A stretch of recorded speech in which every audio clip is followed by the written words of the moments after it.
Bienvenidos a No apagues la luz, el lugar donde las sombras tienen voz y los mitos cobran vida. Si te gustan las historias paranormales, leyendas urbanas y relatos que te ponen los pelos de punta, apaga la luz, ponete los auriculares y acompáñanos. Historia 1. Salta, la linda. O la maldita.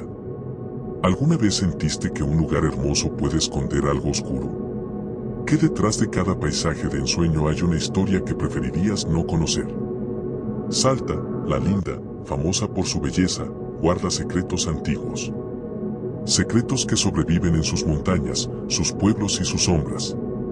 Hoy, te invito a mirar más allá de lo turístico, más allá de lo que se ve y descubrir el otro rostro de esta provincia, el que susurra en la noche y se oculta tras las leyendas. Imagina esto. Estás en el norte argentino, en la provincia de Salta. Llueve. Gotas gruesas golpean el techo de chapa de alguna casa perdida entre los cerros.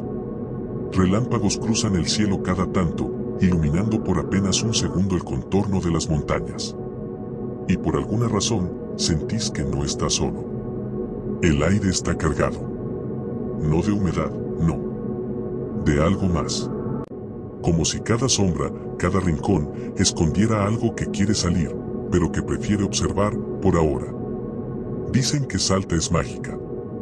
Que su cultura, sus paisajes y sus tradiciones son de lo más bello de Argentina. Pero también es un lugar donde el misterio respira. Donde las leyendas no están en libros, sino en la voz de los abuelos, en los murmullos de los fogones, en las historias que nadie quiere contar, pero todos conocen. Esas historias tienen peso, tienen alma y tienen miedo. Porque no son ficción para muchos. Son advertencias. En este video, no te voy a mostrar fotos lindas de turismo ni te voy a hablar de empanadas salteñas. Hoy vamos a recorrer el lado oculto de esta tierra. Vamos a bajar a cuevas donde habitan brujos y demonios. Vamos a entrar a fábricas malditas donde la codicia humana hizo pacto con criaturas del infierno. Vamos a subir cerros donde el amor no encontró final feliz y donde la muerte se quedó a esperar. Y no lo haremos con GPS.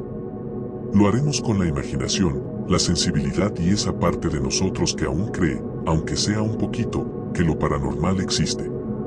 Así que te digo algo, si estás viendo esto de noche, mejor cerrá bien la puerta. Porque lo que vas a escuchar no es solo historia. Es advertencia. Es ritual. Es leyenda. Apaga la luz si te animás y venite conmigo. Nos vamos a adentrar en 5 leyendas escalofriantes de Salta que probablemente no te dejen dormir igual esta noche. ¿Estás listo? Esto recién empieza. Historia 2. La Salamanca, el precio de pactar con el diablo. Hay lugares que no figuran en los mapas.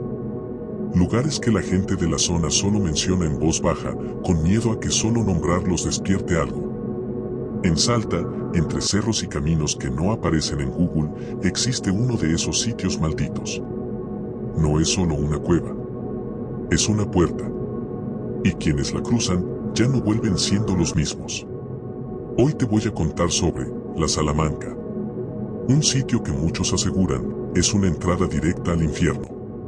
Imagina estar en una noche sin luna, caminando por un sendero de tierra, en medio de los cerros salteños. A lo lejos, escuchas un sonido extraño, como una música que no debería estar ahí. No hay instrumentos. No hay personas. Pero la melodía existe. Es hipnótica. Te atrae, te envuelve, te llama. Esa música viene de la Salamanca. Según la leyenda, se trata de una cueva profunda, escondida entre las montañas. Pero no es cualquier cueva. No. Dicen que es un lugar de reunión para brujas, hechiceros, almas condenadas, y para el mismísimo Supay, el diablo de las creencias andinas. Los martes y viernes por la noche, fechas que los lugareños evitan mencionar, el cerro vibra.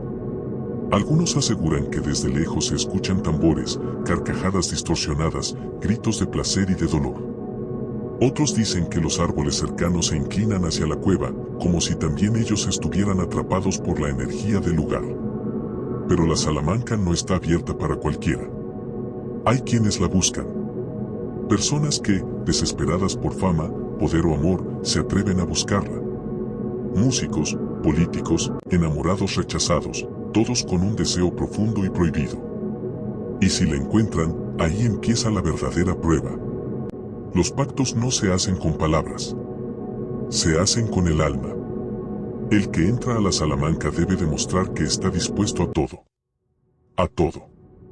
Primero, tiene que pisotear un crucifijo. Después, escupir una imagen de la Virgen. Finalmente, renegar públicamente de su fe, de su familia y de su humanidad. Solo entonces, su país se presenta. Dicen que no tiene forma fija, que a veces aparece como un gaucho elegante, otras como una sombra sin rostro. Se sienta en un trono de piedra y escucha la petición del visitante. ¿Querés ser el mejor guitarrista del país? ¿Querés tener a cualquier persona a tus pies? ¿Querés dinero, belleza, influencia? Él puede dártelo. Pero todo tiene un precio. Y ese precio no se paga con plata. Se paga con tu alma. A los que salen de la Salamanca se los reconoce fácil. No tienen sombra, dicen algunos. Otros aseguran que su mirada se vuelve hueca, como si vieran cosas que ya no pertenecen a este mundo. Y aunque ganen fama o fortuna, todos terminan igual, vacíos. Algunos se suicidan. Otros se pierden en la locura. Nadie escapa de la oscuridad que se lleva puesta. Los viejos del lugar conocen los puntos donde se cree que hay entradas a la Salamanca. El Cerro de la Cruz, por ejemplo. Zonas rurales alejadas, sin señal, donde el viento suena diferente. Cuando uno pregunta, ellos no contestan.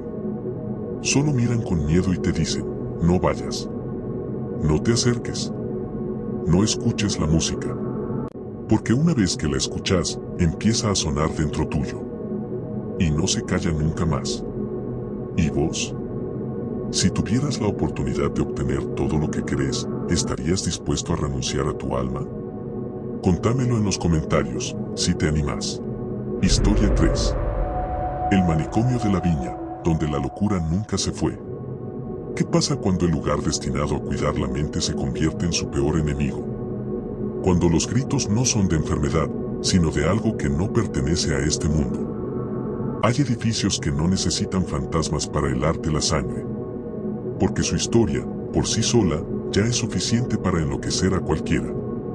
A unos 40 minutos del centro de Salta, en un paraje solitario rodeado de árboles secos y caminos polvorientos, se alzan las ruinas del antiguo hospital psiquiátrico de la Viña. Ya no queda personal, ni pacientes, pero hay quienes aseguran que el lugar jamás quedó vacío. En su época, este lugar albergaba a más de 300 internos. Muchos de ellos llegaban sin diagnóstico, traídos por familiares que no querían lidiar con ellos, o por jueces que preferían encerrar antes que entender. Los pasillos olían a desinfectante, cloro y desesperación. Pero lo peor no era eso. Se decía que en el pabellón del fondo, donde iban los casos incurables, no había atención médica real.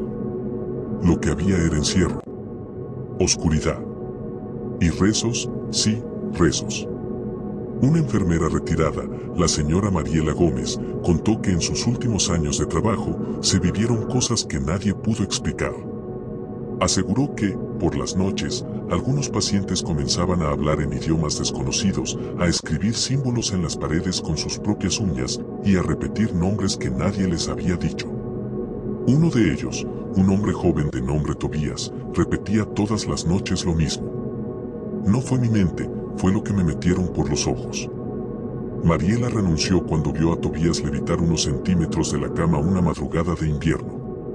No hubo testigos, solo ella. Dicen que nunca más volvió a pisar ese hospital. Años después, el hospital fue cerrado por falta de presupuesto.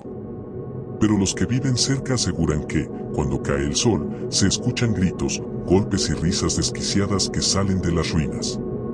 Algunos adolescentes se atrevieron a entrar una noche con linternas para grabar un video para redes. Solo uno salió con la cámara funcionando. En el video, se escucha claramente una voz que dice, este lugar no te deja ir, si ya entraste, sos parte. El hospital ya no está en funcionamiento. Pero parece que hay algo que sí sigue trabajando ahí adentro, el miedo. la locura, o algo que encontró en los desquiciados, su hogar perfecto. Historia 4. El Cerro de las Almas en Pena, donde los pasos se pierden para siempre. Hay lugares donde el tiempo no pasa, porque está atrapado. Donde los que murieron con rabia, con dolor o con culpa, siguen caminando. En la montaña, nadie puede ayudarte. Porque el eco que escuchas puede no ser el tuyo. A las afueras de Cafayate, en Salta, hay un cerro que los lugareños conocen como el Cerro del Silencio. Pero entre los más viejos del lugar, se le llama de otra forma, el Cerro de las Almas en Pena. Y nadie, absolutamente nadie, se atreve a subirlo después del atardecer. Cuenta la leyenda que ese cerro fue usado durante siglos por tribus originarias para realizar rituales de purificación y también de castigo. Allí llevaban a quienes eran considerados traidores o portadores de una energía oscura.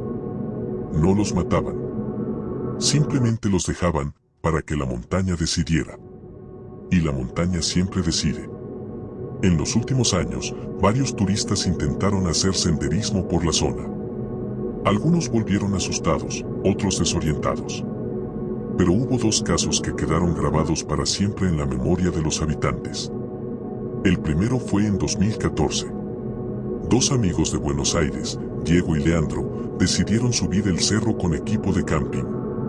A las 4 de la tarde dejaron su camioneta a unos metros de la base y comenzaron a subir. Llevaban GPS, linternas, todo. A las 21:30 se reportaron por última vez con un mensaje de voz a una amiga. Está todo re raro, boluda, hay algo en los árboles que nos está siguiendo. No es un animal. Se ríe. Te juro que se ríe. Nunca más se supo de ellos. La búsqueda duró una semana. La camioneta estaba intacta. No había rastros de pelea, ni sangre, ni objetos. Pero una noche, uno de los rescatistas, ya cerca de abandonar la búsqueda, vio una figura en lo alto del cerro. Era Diego. O al menos eso parecía. Estaba parado, quieto, con los ojos completamente en blanco. Cuando lo enfocaron con la linterna, desapareció en un parpadeo. El segundo caso fue más reciente. Abril de 2023. Una mujer llamada Isabel Mendoza, guía turística, subió con un grupo pequeño. Cerca de la cima, escucharon voces que no venían de nadie. Voces que decían sus nombres. Isabel intentó mantener la calma, pero algo, una fuerza invisible, la empujó cuesta abajo. Rodó casi 15 metros. Cuando despertó, ya en el hospital, dijo algo que nunca se borró del recuerdo de quienes la asistieron. No son espíritus. Son fragmentos de dolor, que caminan. El cerro sigue ahí. Imponente. Silencioso. Pero no está vacío. Hay quienes creen que los lamentos que se escuchan por las noches no son del viento, sino de los que aún buscan perdón. O de los que jamás pudieron bajar.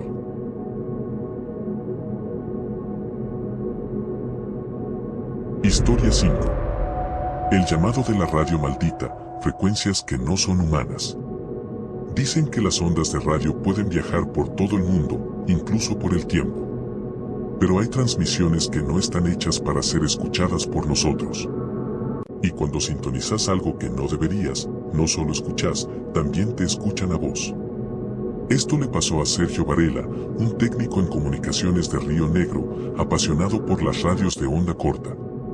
Tenía un pequeño estudio en su casa, donde se dedicaba a buscar señales exóticas, frecuencias abiertas de otros países y transmisiones clandestinas. Una noche de invierno, mientras jugaba con su vieja Kenwood TS440S, captó una señal con un pitido muy débil, casi imperceptible. Pero lo extraño no era el pitido, sino lo que venía después, una voz femenina, monótona, como recitando palabras en un idioma que él no reconocía. Ni ruso, ni alemán, ni ningún dialecto conocido. La transmisión duraba exactamente 3 minutos y se repetía cada 27 minutos. Al principio pensó que era un experimento militar o una de esas estaciones de números que usan los gobiernos para enviar mensajes cifrados. Pero al tercer día, algo cambió. La voz comenzó a mezclar frases sueltas en español. No estás solo, Sergio. Apaga la radio antes de que sea tarde. Nos liberaste. Él creyó que era una broma. Hasta que su esposa, que nunca se metía con sus cosas, le dijo una mañana: anoche me desperté y te vi hablando solo, como si alguien te estuviera dando instrucciones. Pero Sergio no recordaba haber hablado. Decidió grabar la señal y publicarla en un foro de radioaficionados. Recibió respuestas de todas partes del mundo. Una persona de Polonia le dijo que había escuchado esa misma voz en 1987 y que esa frecuencia estaba vinculada a una antigua base soviética donde ocurrieron experimentos con psicofonías humanas. La base fue cerrada abruptamente. El personal desapareció. Los días siguientes fueron peores. La radio se encendía sola. Desde el altavoz salía una respiración húmeda, profunda, como si alguien estuviera dentro de la casa. Su perro se negaba a entrar al estudio y cuando finalmente se atrevió, salió corriendo llorando, como si lo hubieran atacado. La noche en que decidió destruir la radio, Sergio dijo que escuchó algo que lo paralizó. Sergio, ahora ya no necesitamos la radio para hablarte. Desde ese día, no volvió a encender ningún aparato de frecuencia. Vive recluido, con las ventanas selladas y sin teléfonos. Pero dicen que a veces, desde su casa, se escucha un pitido, y luego, una mujer susurrando el nombre de quien pasa cerca. Historia 6. La cámara que graba el más allá. Dicen que la cámara nunca miente, pero, ¿qué pasa cuando graba algo que los ojos no vieron? Hay dispositivos que capturan lo invisible, pero también lo invocan. Y una vez que lo tenés en imagen, ya no se va. Esto le pasó a Lucía Ferreira, fotógrafa y videógrafa de eventos en la ciudad de Corrientes. Le habían encargado cubrir un casamiento en una estancia antigua, de esas que tienen más historia que paredes. El lugar estaba impecable, pero tenía un aire cargado. La estancia San Mateo había sido, según le contaron, un hospital de campaña hace casi un siglo. A Lucía no le importó, hizo su trabajo y volvió a su estudio a editar. Esa noche, mientras revisaba el material, notó algo raro en una toma. Durante el primer vals de los novios, al fondo del salón, se veía una figura borrosa. Como una mujer de vestido negro, quieta entre las cortinas. En el momento no la había notado, ni nadie más. Pensó que era una invitada desenfocada, pero a medida que avanzaba el video, esa figura parecía acercarse. No caminaba, se deslizaba. En una toma cercana, cuando la cámara hace un paneo por el salón, la figura aparece más clara, rostro pálido, ojos hundidos y una sonrisa, como congelada. Lucía frenó el video. Dio marcha atrás. Reprodujo cuadro por cuadro. En el último segundo, antes de cambiar de plano, esa figura parecía mirar directo al lente y mover los labios. Lucía bajó el brillo, ajustó el contraste, amplió el encuadre. Los labios decían: ¿me ves? Desde esa noche, empezaron los ruidos en su estudio. El equipo se encendía solo. La cámara, apagada, grababa sola durante la madrugada y al otro día encontraba archivos nuevos. Imágenes borrosas. Tomas en las que se veía a sí misma dormida, pero en una posición diferente a la real. Fue a una iglesia. Le dijeron que no era la cámara. Era el lente. Ese lente había capturado algo que había permanecido ahí, atrapado en la estancia. Y ahora, ese algo la había reconocido.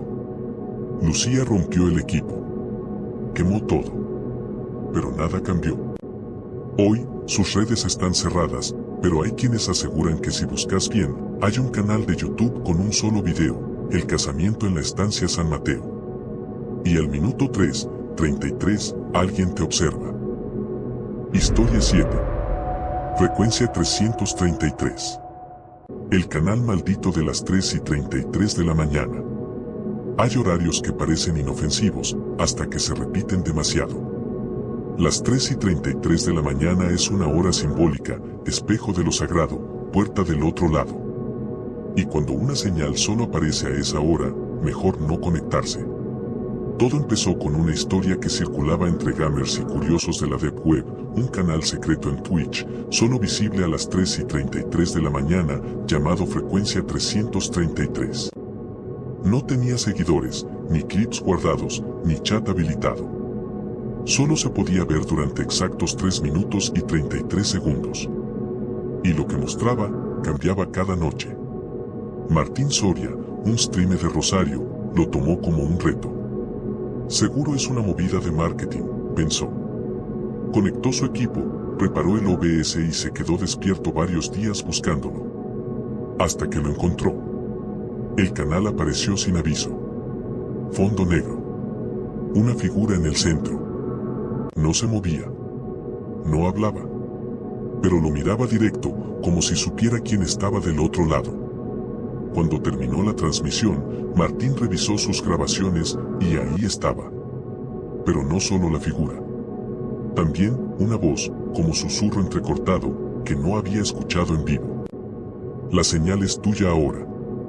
Desde entonces, su canal empezó a tener glitches. Sus vivos se interrumpían. Los seguidores le enviaban mensajes diciendo que se veían sombras detrás suyo, aunque estaba solo.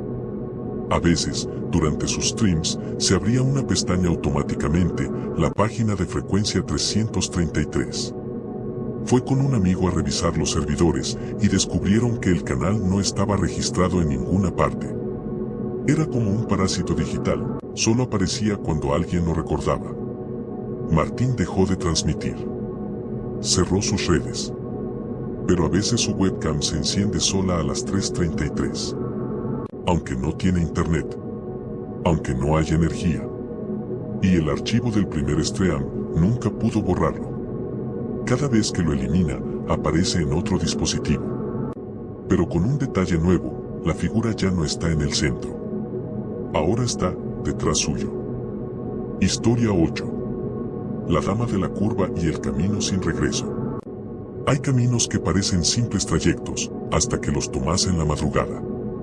Porque en esos lugares donde todo está en silencio, lo único que podés escuchar es lo que no debería estar ahí. Esta es la historia que muchos camioneros se niegan a contar, pero que sigue pasando, cada tanto, cuando la niebla baja sobre la Ruta 68. Carlos es transportista desde hace más de 15 años. Recorrió todo el norte argentino, pero hay un tramo de la Ruta 68, saliendo de Cafayate hacia Salta capital, que siempre trata de evitar después de las 2 de la madrugada. No importa si hay demora, tormenta o apuro, a esa hora, nunca toma esa ruta. Y cuando le preguntas por qué, baja la mirada y dice, una noche me equivoqué, y no quiero que nadie más pase por lo mismo. Todo ocurrió hace unos años, cuando le pidieron hacer una entrega urgente en Salta. Eran casi las 3 de la mañana, Carlos venía solo, escuchando la radio bajita, cuando de repente la señal se cortó y se hizo un silencio denso, extraño. Bajó la ventanilla para despejarse y fue ahí cuando la vio.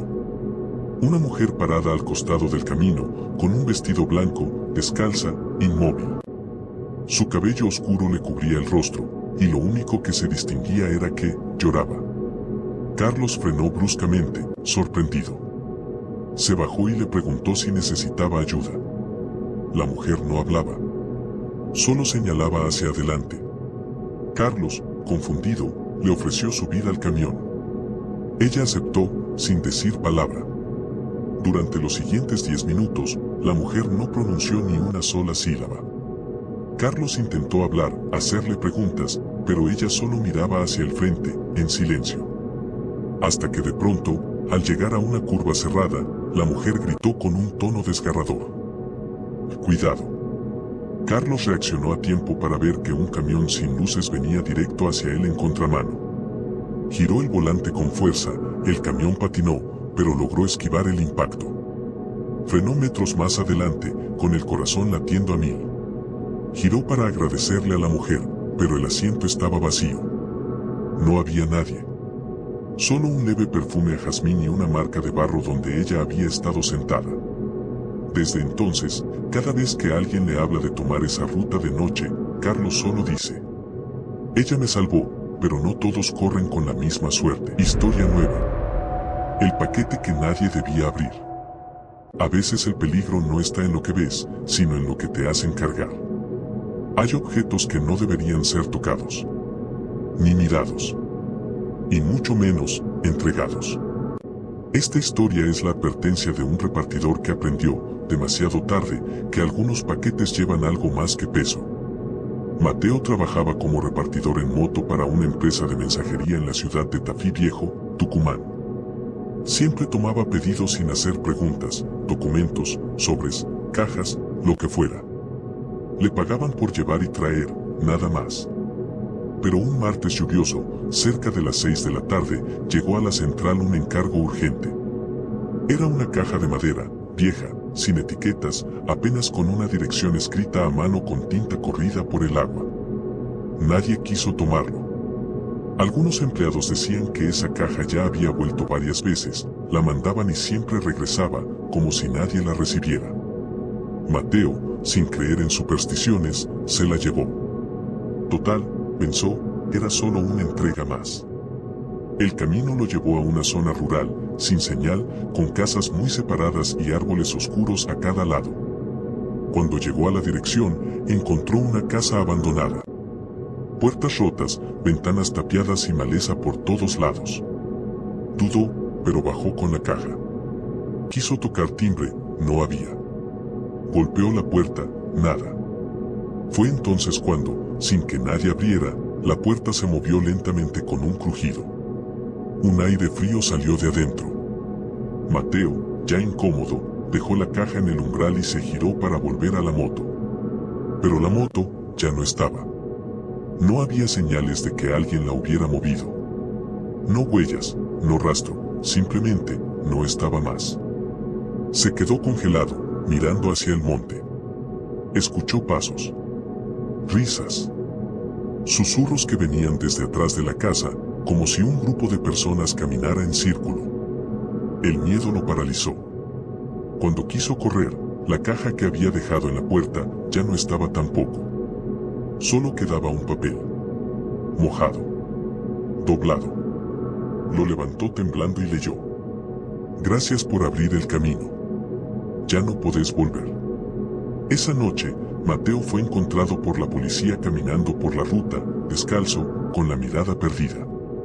No recordaba su nombre. Solo repetía una frase: "No lo abrí, te juro que no lo abrí". Desde entonces está internado. No habla. No responde. Solo mira fijamente hacia la ventana, como si esperara que alguien, o algo, regrese. Y lo peor, dicen, es que cada tanto, vuelve a aparecer esa misma caja. En otra oficina. Con otra dirección. Esperando a otro que no pregunte. Y así, amigos, terminamos este viaje por los rincones más oscuros y misteriosos del norte argentino. Leyendas que nos hablan de pactos prohibidos, presencias que se esconden en la penumbra y secretos que aún esperan ser descubiertos. Lo que estas historias nos recuerdan es que hay cosas que no deberíamos tocar, lugares que no deberíamos visitar y, sobre todo, paquetes que no deberíamos abrir. Porque cuando cruzamos ese umbral, no hay marcha atrás. Y a veces, la oscuridad no perdona. Si te gustó este recorrido por Salta, déjame tu comentario contando cuál leyenda te dio más escalofríos o si conoces alguna historia parecida. No olvides suscribirte, activar la campanita y compartir este video para que más gente conozca estos misterios que nos unen con el pasado y lo desconocido. Gracias por acompañarme en esta aventura. Nos vemos en la próxima, pero recuerda, no apagues la luz.